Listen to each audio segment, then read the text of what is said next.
It's time for the last bite. It's at this moment in the show that I share with you one of my coaching tips, something to help you understand and absorb the information that we presented here today. So I'd like to talk a little bit about goals, because this is the time of year when we not only make resolutions, but we set goals for ourselves, and we have some specific things that we look for when we're setting those goals. So how do you know if your goal is a good one? Here's 5 ways to structure your goal to make it SMART, S-M-A-R-T. That's an acronym. So the S stands for specific. You want your goal to be really, really specific to what it is that you're going to do. So for example, if my goal was to add more avocados into my diet, a specific example of that would be I'm going to have a third of an avocado, which by the way is a full serving of avocado, a third.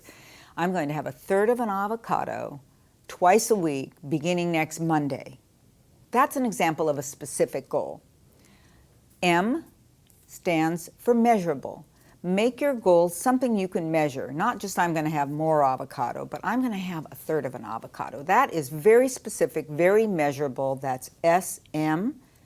A, action-oriented. I'm going to eat a third of an avocado twice a week starting next Monday. I've committed to an action that I can measure myself against. So specific, measurable, action-oriented. The R in SMART stands for realistic. So let's face it, if I were to say I'm going to have a whole avocado every day for the rest of my life, not going to happen. Instead, make the goal something realistic. Why? Because if it's realistic, you can achieve it. And if you can achieve it, you can celebrate. And if you can celebrate, you feel successful. And if you feel successful, you're going to keep making more goals. So specific, measurable, action-oriented, realistic, and the 5th element of a good goal is that it's timed. Commit. Set a time and a day, a place, whatever it is, make it something timed so that you can really hold yourself accountable. So again, remember, goals are good. They give us something to achieve, something to strive for, something to aim for. Give yourself some rewards every time you achieve one of your goals. And if you break those goals down into little baby steps that are SMART, specific, measurable, action-oriented, realistic, and timed, you will be successful.